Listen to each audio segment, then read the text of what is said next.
Selamat malam. Malam. Selamat datang di ibadah rumah tangga yang kita lakukan secara virtual melalui aplikasi Zoom pada malam hari ini. Sebelum memulai ibadah, bersama kita ambil waktu sejenak untuk bersaat teduh.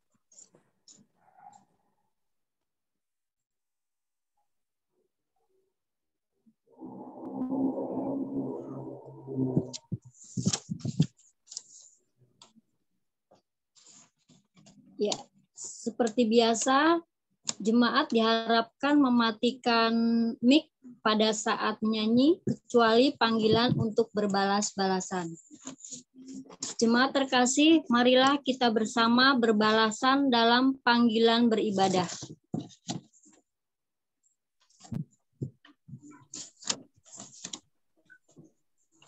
Marilah kita bersyukur dengan datang kepada Tuhan, Menyanyikan nada syukur untuk kemuliaan nama Tuhan.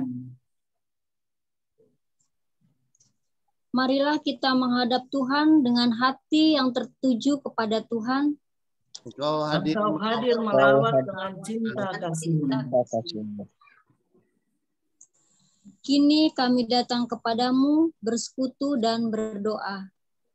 Agar kehendak-Mu saja yang terjadi atas kami.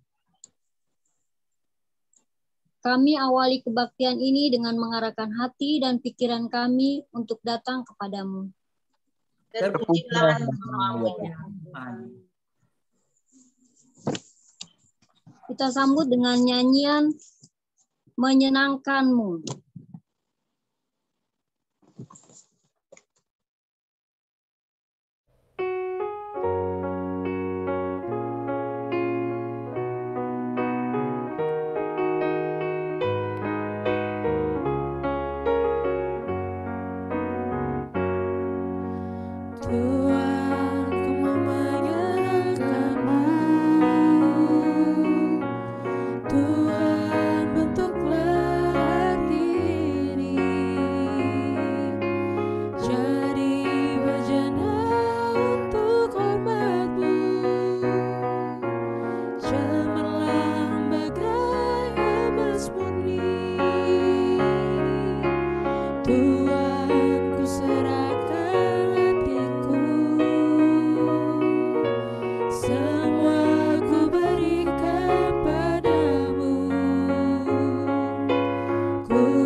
Mari kita berdoa. Ya Allah yang Maha Kasih, sejak dalam kandungan Engkau telah mengenal dan membentuk kami. Engkau pun telah memelihara hingga saat ini. Engkau menolong di kala susah. Engkau melindungi dari bahaya. Engkau mencukupi dalam kekurangan. Engkau menemani dalam kesepian. Engkau juga menyembuhkan dari kesakitan. Kami bersyukur atas kasih dan penyertaan-Mu bagi hidup kami dan seisi rumah kami. Dalam nama Yesus Kristus, Sang Juru Selamat hidup kami berdoa dan mengucap syukur. Amin.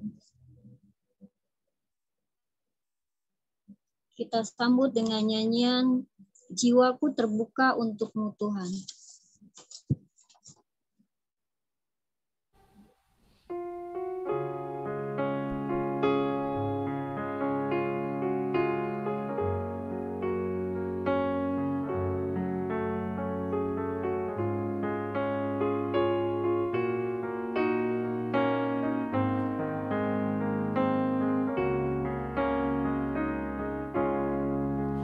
Jiwaku terbuka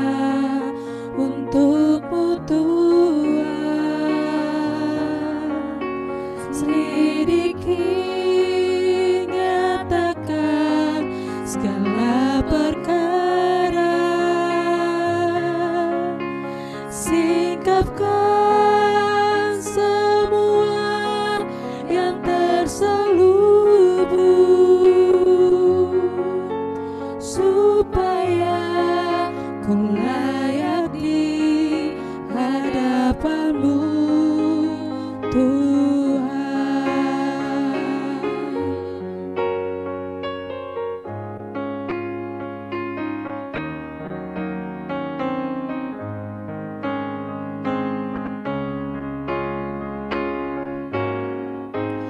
Jiwaku terbuka untuk-Mu, Tuhan. Selidiki, nyatakan segala perkara.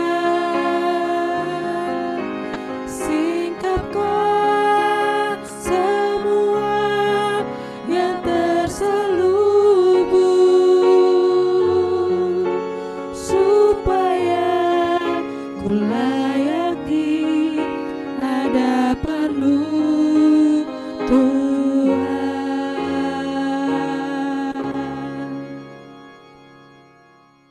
Dilanjutkan pemberitaan firman Tuhan oleh Bapak Pendeta.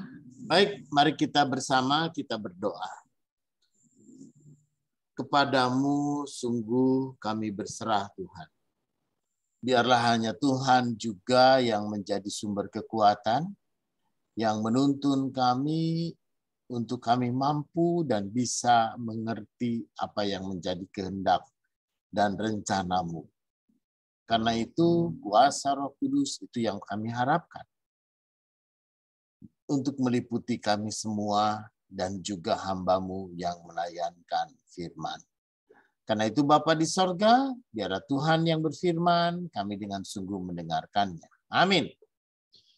Saudara, kita akan bersama membaca bagian dari Injil Matius pasal 18, ayat 1 sampai dengan ayatnya yang ke-10. Lembaga Alkitab di sini memberikan judul Siapa yang terbesar dalam kerajaan sorga. Begini katanya. Pada waktu itu, datanglah murid-murid itu kepada Yesus dan bertanya, siapakah yang terbesar dalam kerajaan sorga? Maka Yesus memanggil seorang anak kecil dan menempatkannya di tengah-tengah mereka. Lalu berkata, Aku berkata kepadamu sesungguhnya, jika kamu tidak bertobat dan menjadi seperti anak kecil ini, kamu tidak akan masuk ke dalam kerajaan sorga. Sedangkan barang siapa merendahkan diri dan menjadi seperti anak kecil ini, dialah yang terbesar dalam kerajaan sorga. Dan barang siapa menyambut seorang anak seperti ini dalam namaku, ia menyambut aku. Tetapi barang siapa menyesatkan salah satu dari anak-anak kecil ini yang percaya kepadaku, lebih baik baginya jika sebuah batu kilangan dikaitkan pada lehernya, lalu ia ditenggelamkan ke dalam laut. Celakalah dunia dengan segala penyesatannya. Memang penyesat selalu harus ada, tetapi celakalah orang yang mengadakannya. Jika tanganmu atau kakimu menyesatkan engkau, penggalah dan buanglah itu. Karena lebih baik bagimu masuk ke dalam hidup dengan tangan kudung atau timpang daripada dengan utuh kedua tangan dan kedua kakimu dicampakkan ke dalam api kekal. Dan jika matamu menyesatkan engkau, cukilah dan buanglah itu. Karena lebih baik bagimu masuk ke dalam hidup dengan bermata satu daripada dicampakkan ke dalam api neraka dengan bermata dua. Ingatlah, jangan menganggap rendah seorang dari anak-anak kecil ini. Karena aku berkata kepadamu, ada malaikat mereka di sorga yang selalu memandang wajah Bapakku yang di sorga. Karena anak manusia datang untuk menyelamatkan yang hilang. Saudara, demikian pembacaan Alkitab. Mereka berbahagia adalah mereka yang mendengarkan firman Tuhan dan memelihara dalam hidupnya. Haleluya. Bapak, Ibu, dan saudara-saudara yang kekasih di dalam Tuhan, dalam banyak hal kita seringkali menganggap anak-anak kecil ini tidak tahu apa-apa. Sehingga kalau kita lagi bicara, kita lagi ngobrol, lalu anak kecil ikut nimbrung, kita seringkali mengatakan, kamu diam aja, kamu nggak ngerti apa-apa. Saudara, kita pun juga seringkali lalu kemudian menganggap anak-anak kecil ini adalah anak-anak yang tidak punya kemampuan. Mereka tidak bisa apa-apa dan hidupnya selalu bergantung kepada orang tua dan ingin selalu membutuhkan pertolongan orang tua. Tetapi faktanya, saudara, bahwa anak-anak kecil ini yang kita anggap kecil, ternyata mereka ada banyak hal yang mereka tahu.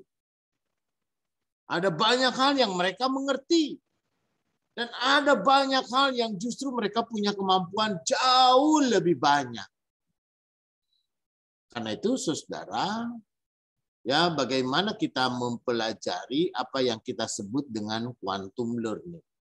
Quantum learning ini pun juga menjadikan anak-anak itu ya sebagai anak-anak. Kita menganggap anak-anak ini pun juga adalah anak-anak yang penuh arti. Anak-anak yang punya arti. Dan anak-anak yang hadir dalam keberartian mereka. Saudara yang kekasih di dalam Tuhan, ini saya pakai ilustrasi yang ekstrim ya. Kita anak-anak mungkin seringkali mengganggu. Mungkin anak-anak juga mungkin kita seringkali merasa terganggu. Tapi seandainya tidak ada anak, apa yang akan terjadi? Mungkin akan ada kesedihan, akan ada duka cita, dan bahkan juga mungkin akan ada kehilangan. Kita kehilangan anak. Karena itu saudara yang kekasih di dalam Tuhan, anak-anak yang kecil, anak-anak yang begitu berarti, ya bagi Tuhan itu maka ada 3 hal yang paling utama. Tuhan Yesus menunjuk untuk memahami anak-anak, untuk mengerti anak-anak, dan bahkan kehidupan anak-anak. Maka Tuhan mengkaitkan kehidupan anak-anak itu adalah dengan kehidupan spiritualitas. Yang pertama, saudara, anak-anak ini adalah anak-anak yang polos dan lugu. Maka dalam hidup keagamaan dan hidup spiritualitas kita pun juga, maka jadilah seperti anak-anak. Anak-anak ini pun juga dia hidup dengan kebebasan, hidup dengan sukacita, hidup dengan kegembiraannya, hidup dengan kesenangannya. Dan anak-anak itu selalu ceria, selalu gembira. Ya, dia nggak pernah mikir orang tuanya lagi mikirin harga beras. Dia nggak mau mikir orang tuanya juga lagi susah. Mungkin orang tuanya lagi bergumul. Bagi anak-anak main dan dia merasakan sukacita. Kenapa saudara anak-anak kita pun juga seolah-olah dia tidak mau peduli? Dan kenapa anak-anak kita pun juga nggak mau mengerti? Bukannya nggak mau mengerti dan nggak mau peduli. Tetapi keluguan, kepolosan, dan ketulusan anak-anak itu adalah sebuah realitas yang membuat mereka hidup dengan spontan. Maka saudara, Tuhan mengatakan, jika kamu tidak menjadi seperti anak kecil ini, kamu tidak masuk ke dalam kerajaan surga. Artinya saudara, bahwa hidup dalam sukacita, ya kalau buat saya Bapak Ibu, kerajaan surga itu bukan sesuatu yang jauh nanti setelah kematian, tidak. Tetapi dalam doa Bapa kami kita selalu berharap, datanglah kerajaanmu dan jadilah kehendakmu di bumi seperti di sorga. Jadi bagi saya kerajaan sorga itu juga bisa terjadi dalam hidup dunia kita di sini. Datanglah kerajaanmu dan jadilah kehendakmu di bumi ini. Gitu ya. Jadi ada orang mengatakan rumahku adalah surga bagiku. Jadi bagaimana kita menciptakan kehidupan dengan suasana surga? Bagaimana kita menciptakan kehidupan dengan suasana yang begitu menyenangkan? Jadi kalau di surga itu adalah tempat yang damai, maka ciptakanlah hidup dunia kita juga adalah dunia yang damai. Kalau hidup di dalam surga itu adalah sukacita, gembira, senang, maka ciptakanlah hidup kita pun juga adalah hidup yang menyenangkan, hidup yang gembira. Saudara, karena itu Tuhan Yesus mau mengatakan, seperti anak kecil ini, kalau kamu tidak menjadi seperti anak kecil ini, kamu tidak akan masuk ke dalam kerajaan surga. Jadi bagaimana kita menikmati hidup dalam dunia kita? Saudara, kalau kita bicara pergumulan, itu semua orang bergumul. Kalau kita bicara tanggung jawab, semua orang punya tanggung jawab. Kalau kita punya persoalan, semua orang punya persoalan. Tapi saudara, di satu pihak persoalan itu nyata, problem itu nyata, tanggung jawab itu juga nyata. Tapi di pihak lain Tuhan mau supaya kita hidup dalam sukacita. Tuhan mau supaya kita hidup dalam kebahagiaan kita. Tuhan mau supaya kita pun juga hidup di dalam keluguan. Artinya apa? Ya sudah, kita serahkan saja kepada Tuhan. Hidup itu memang bergumul. Hidup itu memang punya persoalan. Hidup itu memang beban, hidup itu memang masalah. Tapi kita jalani bersama dengan Tuhan, berhidup di dalam Tuhan, maka kita bisa menjalaninya dengan sukacita. Kita bisa menjalaninya dengan penuh harapan. Karena itu saudara, apa yang dimaksud dengan seperti anak kecil ini? Anak kecil dia melakukan apa yang seharusnya dia lakukan. Dia mau melakukan sesuatu dengan sukacita ketika dia pun juga melakukan, ketika dia senang dan mau melakukannya dengan sukacita. Maka itulah yang harus kita lakukan dengan hidup. Saudara, seperti anak kecil ini, polos tulusnya, pokoknya saya percaya aja kepada Tuhan. Apa yang menjadi tugas saya? Ya tugas kita ya melakukan pekerjaan, melakukan kegiatan, melakukan aktivitas. Apa yang menjadi bagian kita, lakukanlah itu menjadi yang terbaik. Selebihnya, biarlah Tuhan punya rencana. Karena itu saudara, yang kedua, barang siapa merendahkan diri menjadi seperti anak kecil ini, dialah yang terbesar. Anak kecil berhadapan dengan orang dewasa, biasanya dia merendahkan diri. Dia merasa bahwa dirinya bukanlah siapa-siapa. Karena itu, saudara, kerendahan hati dan kerendahan diri itu adalah menjadi kekuatan bagi dia, sehingga dia boleh menjadi yang terbesar dalam kerajaan surga. Dan barang siapa yang menyambut anak kecil ini, dia menyambut aku. Karena itu saudara yang kekasih di dalam Tuhan, ada yang pertama adalah hidup di dalam ketulusan dan keluguan. Yang kedua adalah merendahkan diri dengan hati yang tulus. Lalu kemudian yang ketiga, menyambut Yesus Tuhan. Saudara yang kekasih di dalam Tuhan, mengapa anak-anak kita ini pun juga di satu pihak mereka yang seringkali disepelekan, anak kecil, seringkali yang dikesampingkan, anak kecil, seringkali yang kemudian dianggap nggak mampu, nggak bisa, dan apapun juga itu anak kecil. Tetapi pada saat ini justru Yesus mau menjadikan anak kecil itu punya arti. Dari mana kita bisa belajar dari anak kecil? Kita bisa banyak belajar dari anak kecil. Kita belajar sabar, kita belajar tekun, kita belajar telaten, kita belajar rajin, kita pun juga belajar melayani, kita pun juga belajar mengasihi, kita juga belajar mencintai, kita pun juga ada banyak hal yang boleh dan bisa kita pelajari dari anak-anak kecil ini.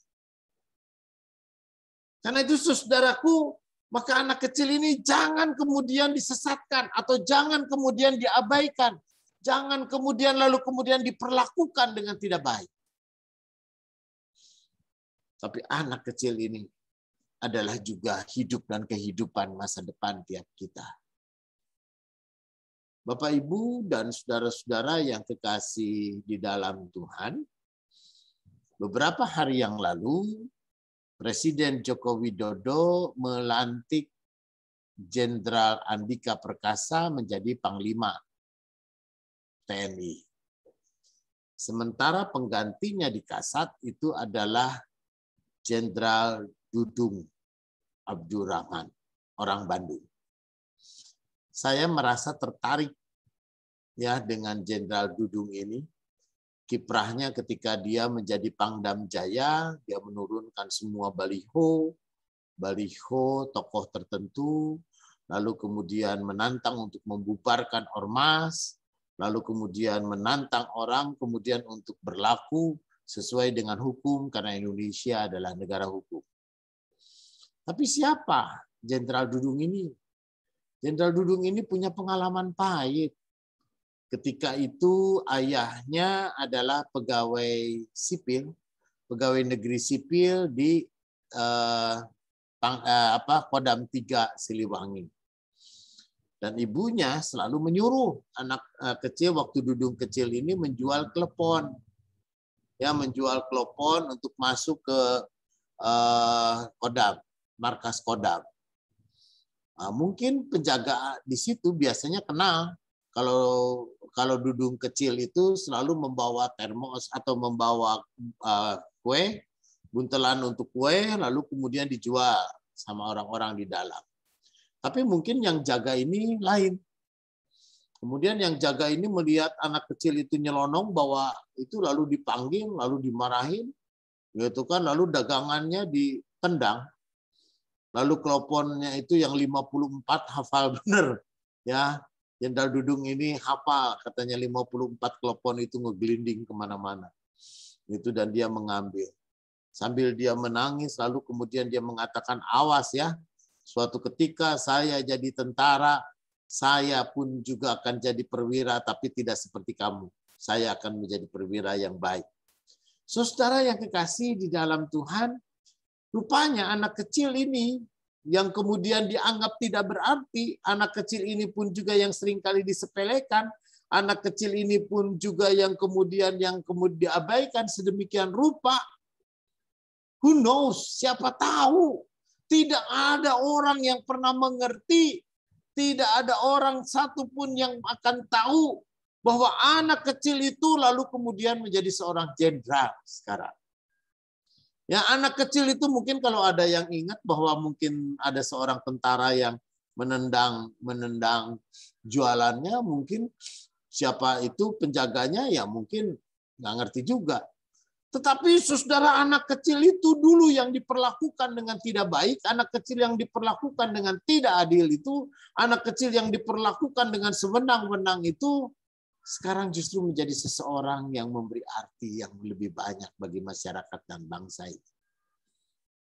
Karena itu saudara yang kekasih, anak-anak kecil di lingkungan kita, entah di gereja, entah di rumah, tadi Ibu Rita mengasuh cucu misalnya ya, lalu kemudian kita mengasuh anak-anak, lalu kemudian kita pun juga berjumpa dengan anak-anak sekolah minggu dan anak-anak memang, anak-anak itu pun juga kadang-kadang gitu kan melakukan hal-hal yang aneh dan memang namanya juga anak-anak. Tetapi justru saudara dari anak-anak itulah Tuhan Yesus mau mengajak kita untuk belajar.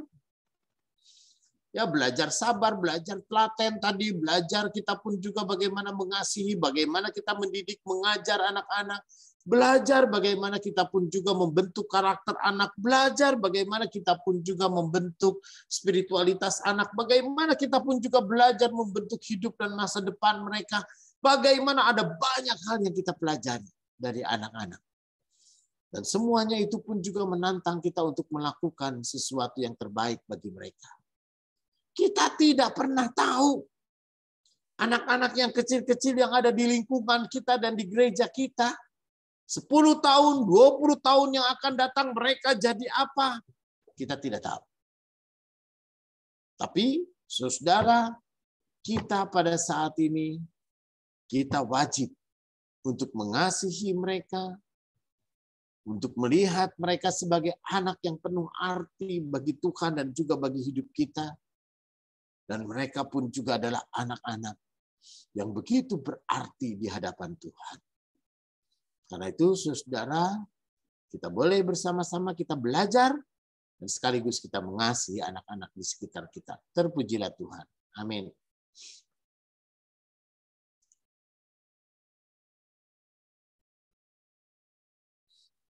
Baik, lanjut. Dilanjutkan dengan doa syafaat, Pak Pendeta. Oh, baik. Mari kita berdoa. Mari kita berdoa. Oh, persembahan dulu tuh. Persembahan dulu, Bu. Oh, salah dong. Ya. Kajian dia ya. Marilah menyatakan syukur atas berkat yang telah Tuhan anugerahkan kepada kita dengan bersama memberikan persembahan yang dapat kita berikan pada saat kebaktian minggu atau ditransfer ke rekening GKP Cakung di nomor yang tertera di layar. Dengan mendasarkan dari firman Tuhan dalam 1 Tesalonika 5 ayat 18 yang berbunyi, mengucap syukurlah dalam segala hal, sebab itulah yang dikehendaki Allah di dalam Kristus Yesus bagi kamu. Sambil kita mengedarkan persembahan, kita menyanyi Betapa Hatiku.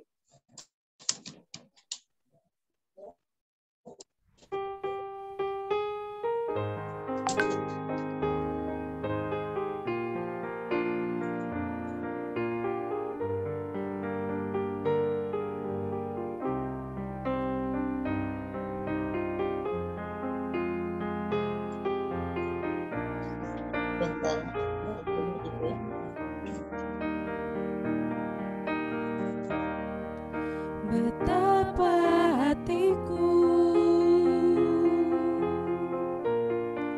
berterima kasih, Yesus, Kau mengasihiku, Kau memilikiku.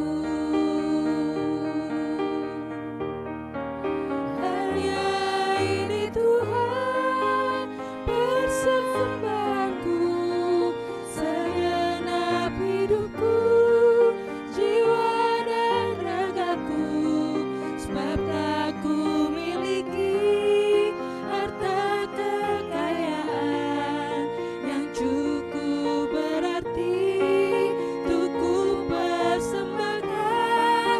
Hanya ini Tuhan permohonanku, terimalah Tuhan persembahanku, pakailah hidupku sebagai alat-Mu seumur hidupku.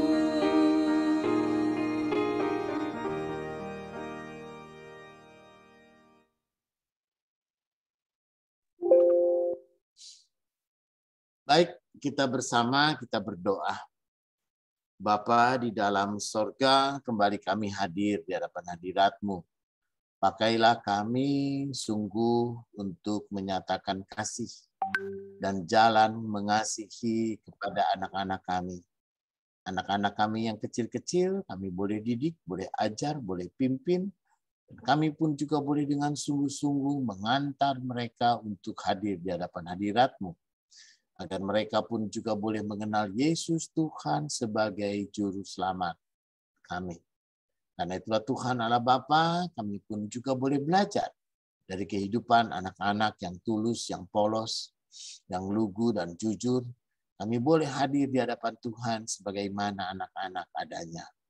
Kami hanya berharap kepada Tuhan Yesus dan menantikan setiap anugerah dan berkat Tuhan dalam hidup kami. Kiranya Tuhan di tengah-tengah tantangan dan pergumulan yang Tuhan tahu apa yang kami gumuli. Kami percaya di dalam Tuhan Yesus ada jawaban yang terindah untuk setiap kami.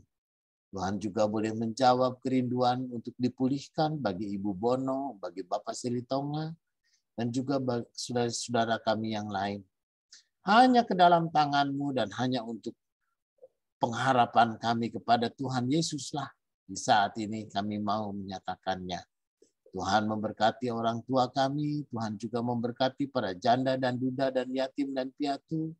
Pemeliharaan Tuhan itulah juga yang sungguh kami nanti-nantikan. Tuhan, biarlah pandemik ini boleh kami lewati. Jauhkan kami dari kecenderungan untuk meningkat lagi pandemik virus corona ini. Tuhan jagai kami dalam kesehatan, dalam kekuatan, sehingga pandemik ini boleh sungguh-sungguh bisa kami atasi. Tuhan, ke dalam tangan-Mu kami berserah. Inilah doa yang kami naikkan dalam nama Yesus. Amin.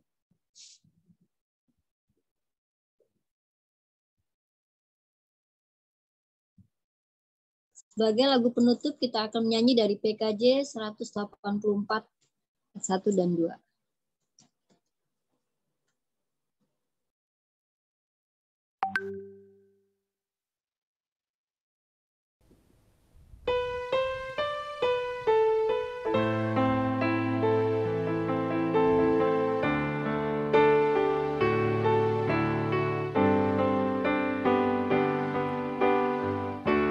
Nama Yesus termulia di atas segala nama, agar di dalam namanya semuanya menyembah, yang di bumi dan di surga tekuk lutut memuliakan, segala lidah pun berkata, Yesus Kristus itu Tuhan. Terpuji terpuji namanya, sembah dan pujilah Raja alam semesta, yang di bumi dan di surga tekuk lutut memuliakan, segala lidah pun berkata,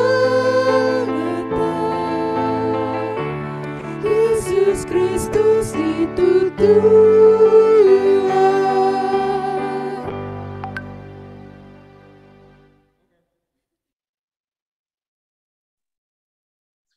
Baik Bapak Ibu dan saudara-saudara, saat kita menerima berkat Tuhan, kiranya kasih karunia Tuhan Yesus Kristus dan kasih Allah dan persekutuan Roh Kudus menyertai saudara dari sekarang ini sampai selama-lamanya. Amin.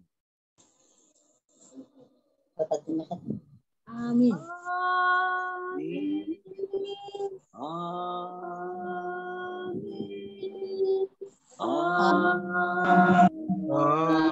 Amin. Terima kasih. Nah, amin semua. Amin. Makasih. Tuhan berkati Bapak Ibu.